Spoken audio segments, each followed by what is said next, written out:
Hola, hola, bienvenidos a Previmedic, este espacio creado para ti, donde la salud es nuestra prioridad. Gracias a Prever Asesores Patrimoniales. Yo soy Luna Borges y este es nuestro primer episodio aquí en Instagram Live. Hoy estaremos conversando con la doctora Brenda Pastrana. Ella es especialista cirujano oncólogo y nos viene a conversar sobre el cáncer de mama. Ya se conectó y le voy a enviar la invitación para que iniciemos esta plática el día de hoy a través de Previmedic. Aquí está.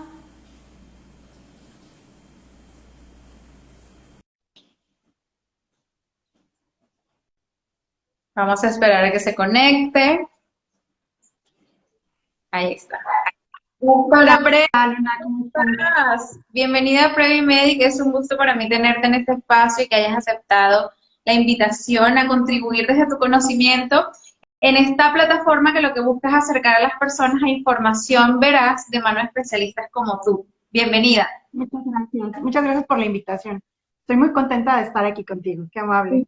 Igualmente, a propósito de esto y de esta carrera que soporta justamente el background del tema que vamos a hablar hoy, cuéntame un poquito cómo fue tu formación, cómo llegaste a la medicina, por qué decidiste irte por la rama de la oncología. Ok, bueno, mira, inicialmente, como bien mencionabas, yo soy cirujano oncólogo, formo parte de lo que es el abordaje y tratamiento del cáncer en diferentes áreas del cuerpo. Lo que me interesa o por qué decidí estudiar medicina, yo creo que en parte, mucho en parte, es porque hay personas que desgraciadamente carecen de atención a la salud de manera oportuna. Y yo creo que de cierta manera a nosotros como oncólogos nos queda pues digamos así, esa misión de detectar el cáncer de manera muy temprana para que podamos hacer un manejo de tratamiento curativo y además impactar en la sobrevida de los pacientes. Yo creo que eso es algo muy importante. Y la oncología es una rama muy noble. La verdad es de que ningún paciente, todos los pacientes te dan muchísimo más de lo que tú les das a ellos. Y yo creo que eso es algo que nosotros no tenemos palabras para agradecer todo lo que nos retribuyen nuestros pacientes. Qué hermoso, Eh, qué bello que te hayas permitido explorar sobre todo más allá de lo que es el aspecto medicina, vamos a decir como el inicio de la medicina como tal, ir a un poco más a profundidad en estos aspectos que quizás la gente desconoce y en este campo de abordaje que es la oncología, que muchos, de hecho en las conversaciones previas contigo, se ha hecho caso omiso de que existe esta rama en la medicina y que precisamente claro, sí. lo que pueden brindar un acercamiento directo y un diagnóstico más certero y un tratamiento más adecuado a cada persona. Así es. Desgraciadamente todavía hay muchos casos que han sido, pues como tú comentas, ¿no? O sea, muchos de los pacientes desconocen que existe esta rama de la medicina y que, bueno, al final del día, si nosotros tenemos pues la oportunidad de tratar al paciente desde su diagnóstico, el abordaje completo, pues el paciente tiene un impacto en su sobrevida y creo que eso es lo que todos buscamos, ¿no? O sea, aumentar la calidad de vida, el tiempo libre de enfermedad, eso es algo muy importante para los pacientes. Y en cuanto a mi formación, como me preguntabas, Luna, bueno, mira, yo soy egresada del Centro Médico Nacional 20 de noviembre. Eh, Mi formación como cirujano fue en el IMSS. Yo ahorita soy parte del grupo que está en el Cancún Oncology Center. Somos un grupo pues multidisciplinario, somos un centro oncológico privado.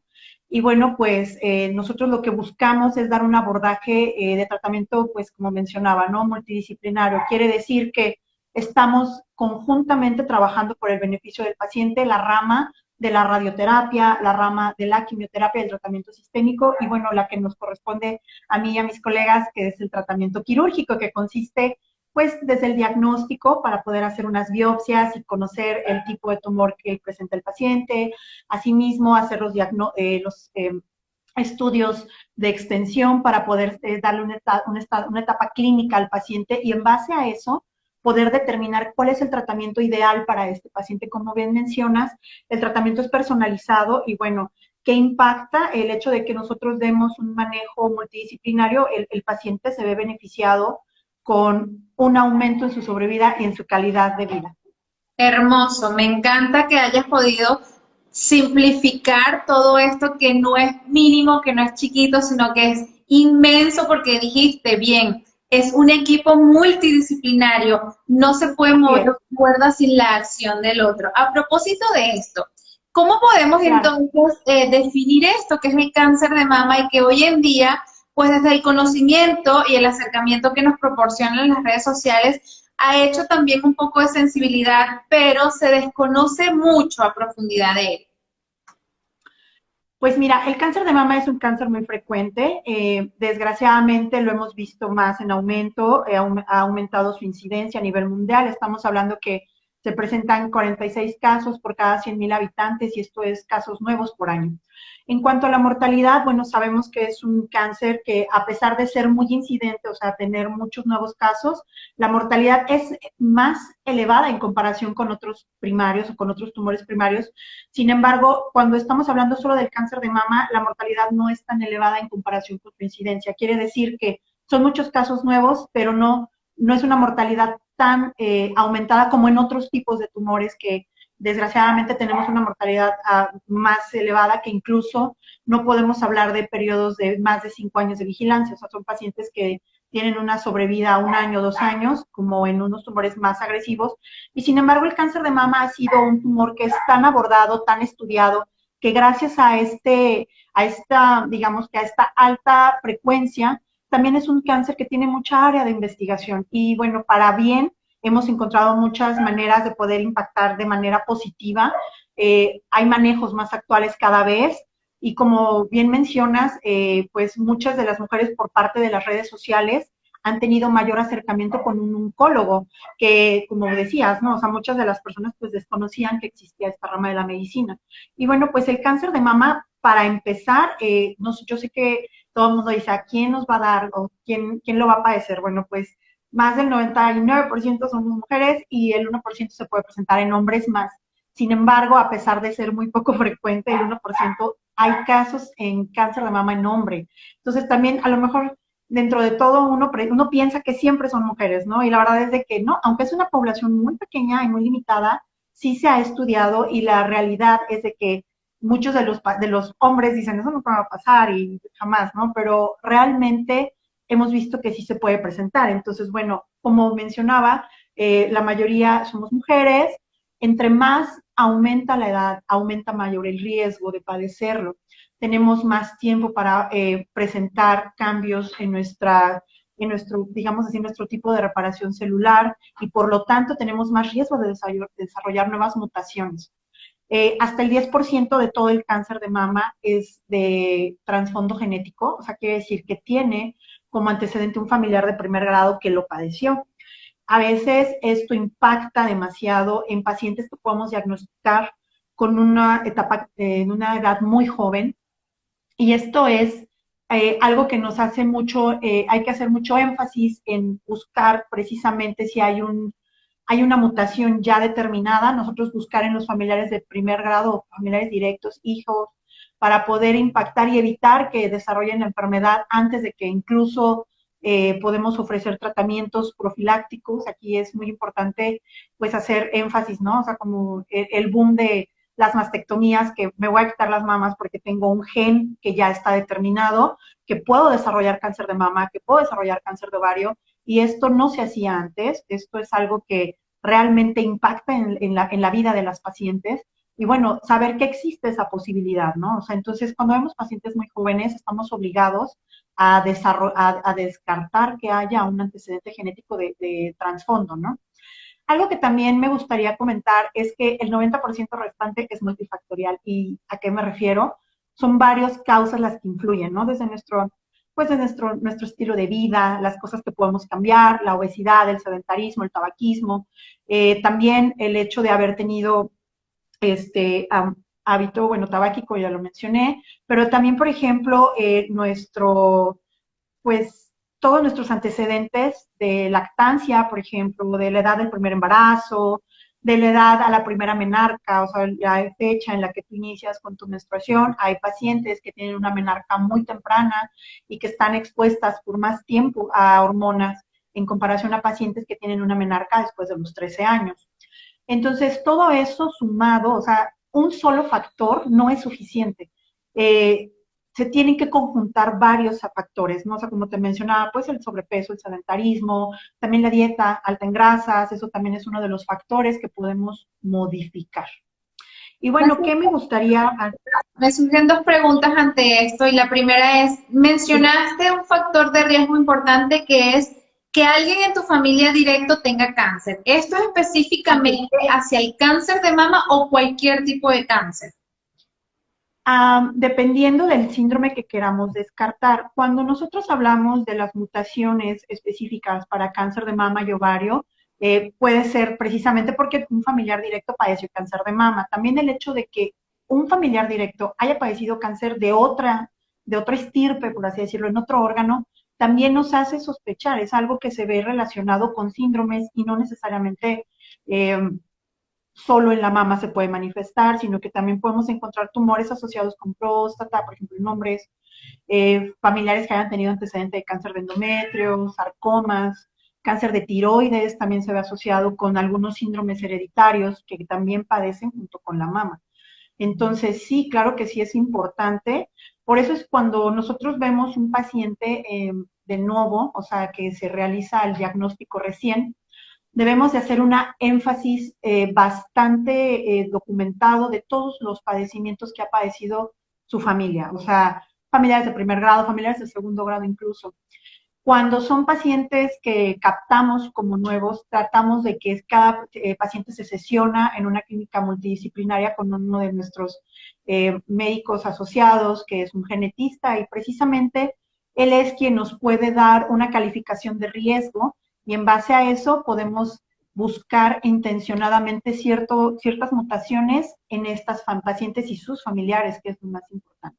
Y qué importante eso que estás mencionando, porque la gran mayoría de las personas cuando vamos al médico decimos, bueno, ¿y por qué me pregunta tanto por mi mamá, por mi papá, por mi tía, por mi abuela? Y resulta que es precisamente para llevar ese historial que a lo largo de la vida de cada ser humano marca un precedente en la descendencia y que si nosotros no evaluamos el compendio general de nuestro aspecto genético, pues difícilmente vamos a poder descartar o aprobar en caso de dar diagnóstico que esas son razones por la cual esta enfermedad pudiera estar ahí. La otra pregunta que me surge es, en este caso, el aspecto masculino y como parte de la prevención que mencionaste, ellos también deben someterse a este autoexamen que normalmente nosotras hacemos y constantemente, ¿con qué periodicidad deberían ellos acudir a especialistas a revisar esta zona de los pechos que normalmente nosotras vemos como un ginecólogo?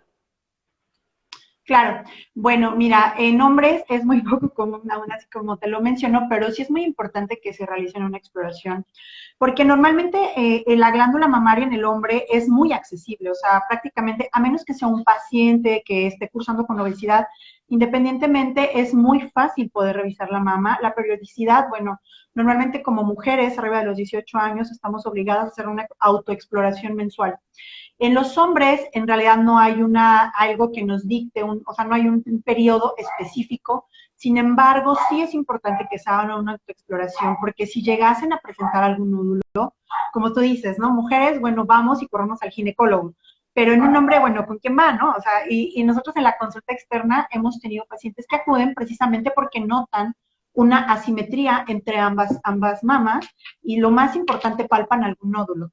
En su mayoría son benignos, pero sin embargo, como es muy notorio, los hombres son prácticamente es muy fácil poderlo identificar, a diferencia de la glándula mamaria femenina. O sea, digamos que esto es, muchos de los pacientes lo notan inmediatamente.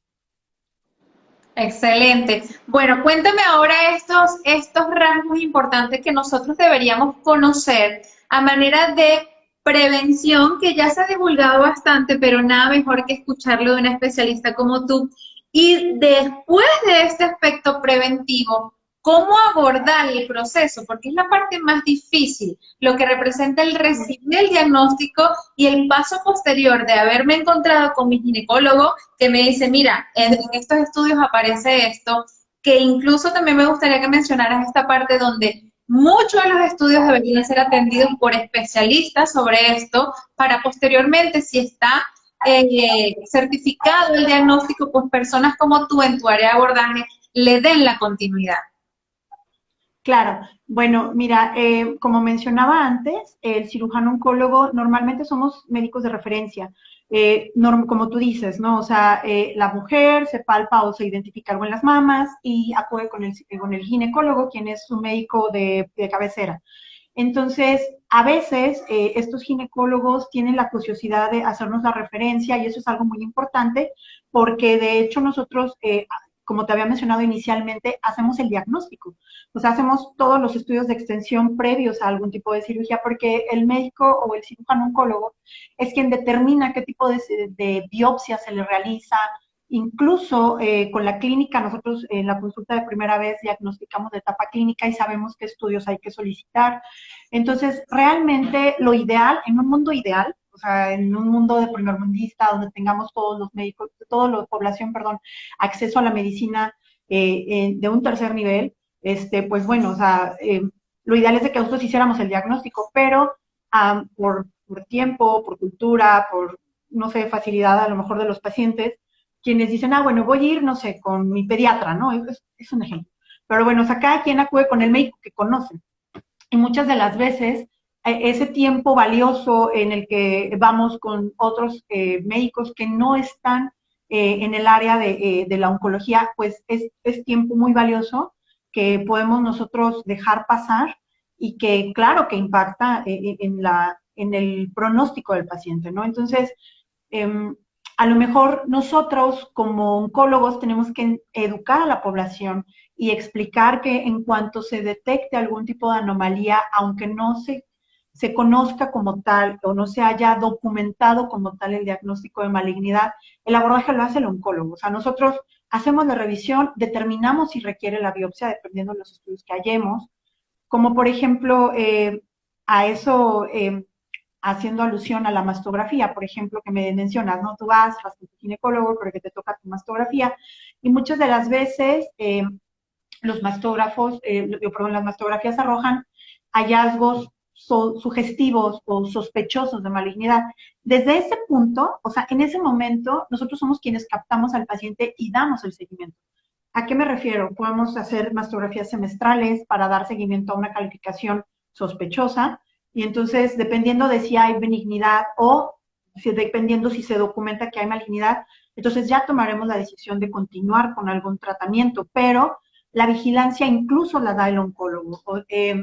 Muchas de las veces, desgraciadamente, nos ha tocado ver pacientes que pierden mucho tiempo en diagnósticos no certeros, en tratamientos no mejor empíricos, tratamientos no aprobados, ciertas, digamos así, ciertos manejos, pues a lo mejor inadecuados que impactan en la vida de la paciente, ¿no? O sea, que dicen, bueno, es que yo no sabía que debía acudir con el oncólogo y bueno, desgraciadamente sucedió esto, perdí tiempo o recibí un tratamiento incompleto. Y bueno, pues impacta mucho en la historia natural de la enfermedad de la paciente, ¿no? Entonces, cabe aclarar que el especialista que se encarga de hacer el abordaje y el tratamiento, pues es el cirujano oncólogo. O sea, realmente para eso nosotros tenemos una formación de 4 años de especialización en cirugía general y posteriormente hacemos una subespecialidad de aproximadamente 3 años en duración, en la cual únicamente tratamos pacientes con padecimientos oncológicos y eso nos da todavía muchísimo más certeza, muchísimo más acuciosidad en los abordajes y diagnósticos. Algo que me gustó la palabra que utilizaste, certificados. Efectivamente, muchos de los oncólogos tenemos que estar certificados, tenemos que estar actualizados. El hecho de que nosotros estemos certificados significa que hemos tenido que hemos aprobado los estudios de nuestras exámenes que nos pide nuestra sociedad, que tenemos actualización en nuestros manejos, que estamos haciendo el tratamiento que se aprobaría aquí en este país y en todo el mundo. Seguimos guías internacionales de tratamiento. Y eso es benéfico para el paciente, no hacer un tratamiento yo creo, no hacer un tratamiento en mi experiencia, porque hemos visto que eso no ayuda al paciente, eso retrasa y retarda muchos manejos. Entonces, pues tratamos de apegarnos a todos los manejos establecidos y aprobados. Jamás vamos a ofrecer un tratamiento que no está aprobado, o sea, que no está certificado como tal. Y eso es súper prudente porque la gran mayoría de nosotros desde esta, yo no sé si se le podría decir desde esta dejadez quizás, desde esta necesidad de no afrontar con valentía el diagnóstico, me someto, muchas veces me encanta utilizar la receta de la abuela, el vete por aquí, el dale por allá, que yo conozco a un chamán, que yo conozco a cualquier tipo de terminología, pero en principio lo que es justamente este espacio Previmédica es mostrar que aunque nosotros en nuestro vago conocimiento sepamos poco del tema, existe un aguar de posibilidades que nos permiten abordar este tipo de circunstancias y la gran mayoría de las veces, como lo dijiste al principio, salir airosos, porque aunque hay mucha incidencia, se ha mostrado que la tasa de mortalidad no está creciendo. Por el contrario, a propósito de estas investigaciones, estas certificaciones que ustedes realizan, pues lo que han logrado es desarrollar muchísimas más capacidades para dar solución a este padecimiento. Así es, como te comentaba, el cáncer de mama, bueno, en México, fíjate que estaba subdiagnosticado. Muchas de las veces pensábamos que no había tanto cáncer, pero el hecho de tener mayor estudios, mayor acceso a todos estos, pues como te mencionaba, estudios de imagen, ha hecho que podamos hacer diagnósticos que no se hacían antes y muchas de las veces los pacientes pasaban desapercibidos o mal diagnosticados y bueno, en este momento eso ha sido algo que ha cambiado, pues para bien, o sea, para una estadística más acuciosa. Dentro de esto que mencionas mal diagnosticados, ¿podrías mencionar ejemplos de cómo podría ser un proceso en el que este diagnóstico sea errado y que la persona tienda a confiarse de este proceso? ¿Cómo podría ser el abordaje de una persona que vaya al ginecólogo porque sintió algo en sus mamas y de repente se hizo su eco y posteriormente fue a la mamografía, pero el resultado es ambiguo? ¿Cuál sería como esta especie de ejemplo que pudieras utilizar? Ok, bueno, mira, es muy común que muchas de las veces los pacientes han acudido porque tienen, como tú mencionabas, un nódulo o notan un cambio en la piel, notan secreción a través del pezón, pueden notar incluso un hundimiento de la piel hacia la mama, una asimetría entre ambas mamas, y entonces muchas de las veces son manejados como enfermedad benigna inflamatoria, o mastopatía fibroquística, o mastitis, con manejos pues con antiinflamatorios, sin, vamos, sin hacer un abordaje completo. Y esto pareciera como historia de horror, pero es muy común, o sea, esto es algo que lo vemos día con día y pues desgraciadamente las pacientes muchas de las veces han perdido tiempo valioso en este manejo que te menciono que es muy, pues, de cierta manera empírico, ¿no? Inadecuado. Y bueno, al final del día, nosotros pues vemos pacientes, nos encantaría diagnosticar pacientes en etapa clínica temprana, que es como sería ideal, o sea, en un mundo ideal que los pacientes acudieran, las pacientes acudieran a sus estudios de manera periódica, hicieran sus mastografías y que los hallazgos fueran radiológicos, o sea, que únicamente se vieran por imagen, que fueran unas etapas clínicas tempranas y que pudiéramos hablar de tasas de curación incluso, o sea, pacientes que encontremos con enfermedad microscópica, que podamos tratar de manera completa, oportuna, y no pacientes como desgraciadamente encontramos en nuestro medio, en todos los medios, encontramos pacientes con enfermedad localmente avanzada, tumores que ya son palpables, que ya los palpa la paciente, que son incluso visibles, o sea que se puede documentar la asimetría. Y eso, pues, es algo que a mayor etapa clínica hay una menor sobrevida, o sea, disminuye la sobrevida de la paciente. Entonces, nos encantaría encontrar a las pacientes en una etapa clínica 1 o 0, o sea, sería lo ideal, que únicamente lo vimos en la mastografía y inmediatamente lo tratamos. Pero bueno, o sea, no ha sido todo el caso. La mayor parte de los pacientes en México se descubren en enfermedad localmente avanzada y esto esperemos que cambie pues, con el pasar de los años y el abordaje. Y esto es un compromiso pues de todos los que estamos en contacto con pacientes de esta enfermedad, ¿no? Lo ideal es encontrarlos de manera temprana, porque pues eso impacta en su sobrevida. En el aspecto de esto que mencionas, la mastografía, para dejarle claro a la población que nos está viendo y a los que a posterior vayan a mirar el en vivo, ¿cuáles serían como estos puntos de inicio para hacerte una mastografía? Desde los 18, desde los 45, hoy en día con el cambio de que hay más casos, ¿cuál sería el plano ideal para tú acudir a hacerte este tipo de exámenes?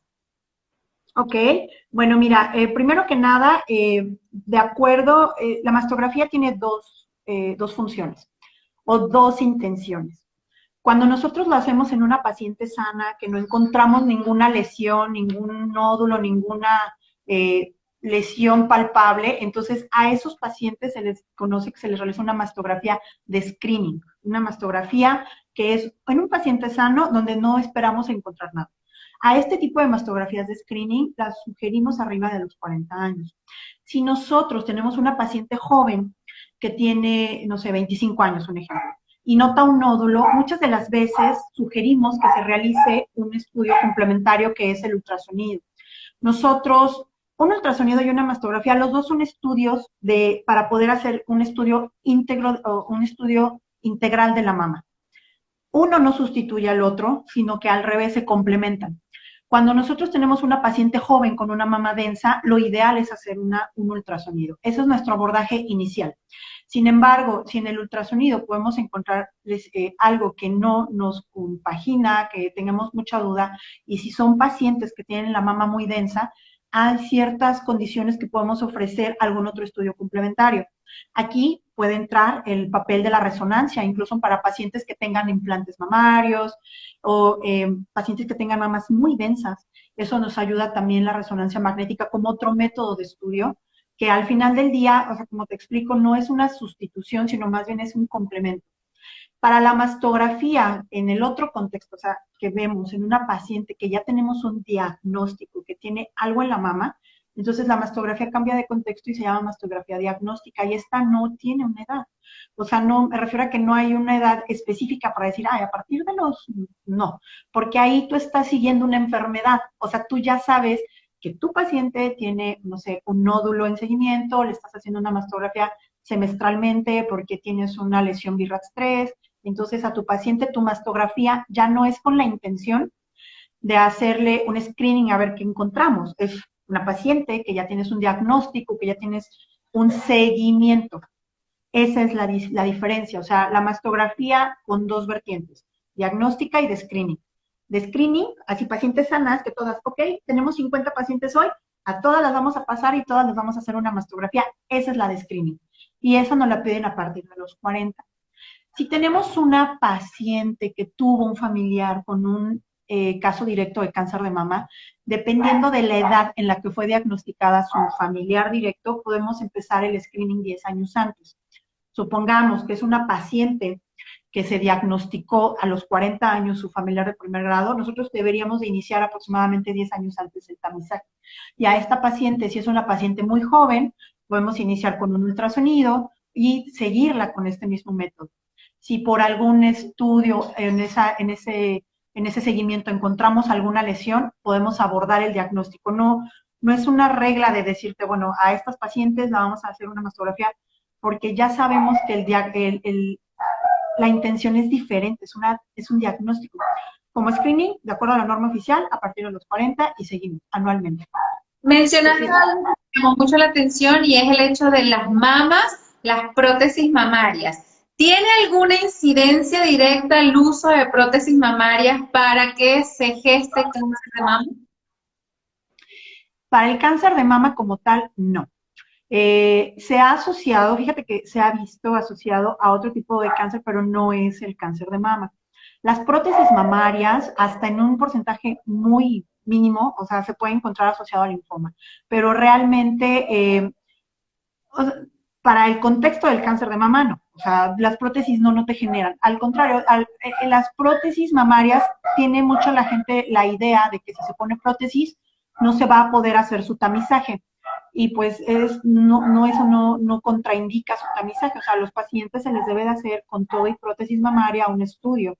Te repito, o sea, dependiendo de la densidad de la mama y dependiendo de si hay o no presencia de prótesis, se puede ofrecer la resonancia magnética, que es uno de los métodos más acuciosos para esto. Y también hay otros estudios que son las mastografías, incluso se pueden realizar en pacientes con implantes, pero tiene que ser en proyecciones muy específicas para poder desplazar la prótesis y poder realizar un barrido de la glándula mamaria como tal. O sea, la mastografía se puede realizar, hay unas, digamos, unas proyecciones única y exclusivamente para pacientes con prótesis mamarias. Así sí, eso no lo contraindica. Qué bueno. Y Tener prótesis. creo que también en el hecho de la autoexploración podría ser un poco más dificultoso darse cuenta de si existe algún nódulo. ¿Tiende eso a suceder o no? Dependiendo de la periodicidad con la que realices tu exploración, dependiendo dónde te explores, quién te explore, sí, porque obviamente las pacientes pueden detectar nódulos cuando son arriba de 1.5 centímetros, casi 2 centímetros de diámetro, o sea, esa sensibilidad estamos hablando, pero cuando nosotros como expertos en cáncer realizamos una exploración ginecológica y revisamos ambas mamas, podemos identificar lesiones mucho más pequeñas. Entonces, eso también influye mucho, sí, el tamaño, porque obviamente la sensibilidad es diferente si te exploras tú, vas a explorar un médico experto. Cuéntame de estas cosas positivas que has logrado encontrar en este camino de tu rama, de tu abordaje, de todas estas investigaciones que dan resultados óptimos y calidad de vida, no porque esté a punto de irse del punto físico de la persona, sino porque logra transgredir, logra eliminar, logra erradicar por completo esta enfermedad y volver al cauce original, que es su vida en completo bienestar. Okay. Bueno, el cáncer de mama actualmente es una enfermedad que tiene tratamiento. Muchas de las pacientes, cuando escuchan este diagnóstico, piensan que es una sentencia de muerte y la verdad es de que no es así. Como te había mencionado previamente, los tratamientos y los manejos más actuales han permitido que las pacientes vivan muchísimo tiempo más. Hemos tenido pacientes en seguimiento de más de 30 años de seguimiento desde que se le diagnosticó su tumor y que reciben tratamiento y que continúan con su vida y que tienen una calidad de vida, que es muy importante eso. Tienen una red de apoyo por parte de su familia, amigos. Realmente tenemos historias muy positivas, pacientes que, como tú bien dices, vuelven al cauce, ¿no?, de su vida original, retoman su actividad física, se reintegran a la sociedad y es un paciente, o sea, el cáncer de mama cuando afecta a mujeres, que son mujeres jóvenes, que son mujeres productivas, que están en una etapa muy importante de su vida porque son madres, porque son empleadas, porque son, parte muy importante de la sociedad de manera activa, económicamente incluso. Entonces, vemos que con el paso de los años, estas pacientes han podido reintegrarse a volver a ser parte importante y fundamental de la sociedad y vamos a decirlo así, ya no es como se creía, ¿no? O sea, cuando decías, bueno, me dio cáncer de mama y es igual a sentencia de muerte, ¿no? Ahora podemos hablar de periodos libres de enfermedad de años incluso. Entonces, creo que es algo muy optimista, algo muy cierto, que las pacientes vuelven a su vida. Se hace fácil decirlo, ¿no? Decir, pues es que somos sobrevivientes al cáncer, pero la realidad es esa. O sea, las pacientes, sus familiares, pues su entorno, todos se vuelven parte de su red de la paciente para sobrevivir al cáncer. Y sí son sobrevivientes y sí hay historias muy alentadoras y sí, prácticamente cuando llega un paciente a nuestra clínica y lo diagnosticamos, lo seguimos, o sea, hasta donde ella decida, ¿no? O sea, el tratamiento y el seguimiento es muy estrecho y la verdad es de que creo que hemos tenido muy buenos resultados. Eso es algo, como tú dices, muy positivo y que me gustaría que las pacientes, que las mujeres que vean este podcast, que ellas sepan que el cáncer de mama es tratable. O sea, muchas de las personas tienen miedo a acudir a un oncólogo porque creen que cáncer es igual a muerte y la realidad es de que cada vez menos, cada vez tenemos más opciones para tratarlas y cada vez podemos decirlo como tú bien dices, ¿no? O sea, de sobrevivientes al cáncer. Yo creo que esto es algo que ha ido en aumento. Maravilloso, me encanta escuchar eso y sé que muchas de las personas que vayan a ver este episodio entenderán desde tu experticia que la posibilidad de salir adelante de un diagnóstico es casi que más allá de la intención real, un efecto real gracias a la ciencia, gracias a los avances, gracias a la tecnología y a la contribución de ustedes de estar constantemente formándose. Brenda, ¿dónde te pueden ubicar las personas que escuchen a Previmed y que te hayan visto el día de hoy? Sé que estás aquí en Cancún, comenta esta clínica para que las personas conozcan que en esta zona de México también existen especialistas como tú que ofrecen este proceso de atención de esta red de apoyo, por supuesto, para las personas que estén padeciendo esta enfermedad. Claro que sí. Bueno, yo soy parte del equipo de Cancún Oncology Center. Estamos localizados en el Hospital Galenia. También, bueno, pues estoy laborando como en Doctor Lalia, me pueden encontrar también. También soy parte del grupo también del Comité Oncológico, que es en el Hospital del IMSS, en la 510, ahí también laboro. Y también soy docente en la Escuela de la Náhuatl de Medicina. Entonces también mis alumnos están viendo este podcast. Y la verdad es de que, bueno, pues estoy muy agradecida por tu invitación. Pues estoy a la orden para cualquiera de los comentarios, dudas. Adelante, para eso estamos. Muchísimas gracias, Brenda, por darte la oportunidad de haber contribuido con tu conocimiento, con tu tiempo, con tu sabiduría y con ese aporte natural desde tu educación, desde los años de servicio que has estado allí para todas las personas que han precisado de ti y que probablemente en continuación para personas de su círculo cercano podrán recomendarte. Muchísimas gracias por estar aquí en Previmedic y sé que podemos tener la oportunidad de conversar. Gracias. A todas las personas que nos ven, nos vemos el próximo viernes. Estaremos hablando de la diabetes gestacional con la doctora Mariela. No se lo pierdan aquí en Previmedic. Gracias a Prever Asesores Patrimoniales. Hasta la próxima. Chao, chao. Bye.